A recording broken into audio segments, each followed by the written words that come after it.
Nous avons déjà des noms.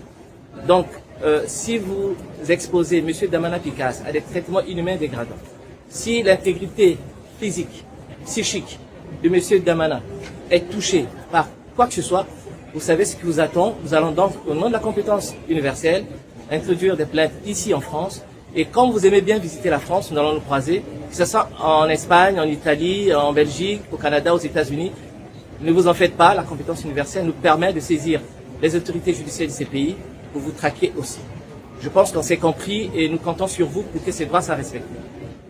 Je tiens à rappeler que M. Damana Picasse, depuis le 30 novembre 2010, lorsque celui-ci avait empêché la publication des résultats électoraux de la présidentielle, celui-ci était déjà dans le collimateur de M.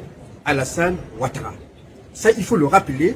Et comme il était dans le collimateur, aujourd'hui, je crois que le pouvoir d'Abidjan se frotte les mains d'avoir enfin dans leur geôle ce monsieur qui les a humiliés à cette époque-là.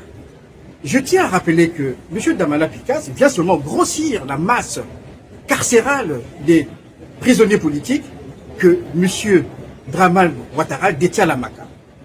Souvenez-vous, la rencontre du 27 juillet 2021, où le président Laurent Gbagbo avait plaidé devant celui-ci, donc M. Dramane Ouattara, il avait demandé la libération de tous les prisonniers politiques.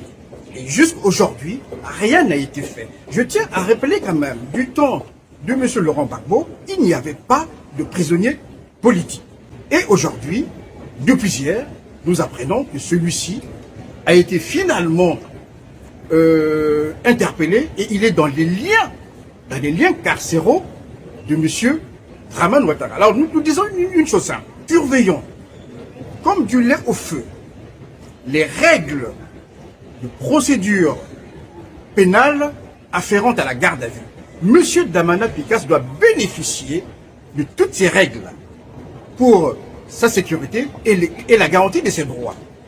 Et si nous apprenons par malheur qu'il a été torturé, qu'il a été victime de traitements inhumains et dégradants, je vous assure, nous parlons là sous la foi de notre robe, nous allons mettre en place ici à Paris tous les outils juridiques et judiciaires pour traduire devant les juridictions françaises au nom de la compétence universelle relative aux tortures et aux traitements inhumains et dégradants,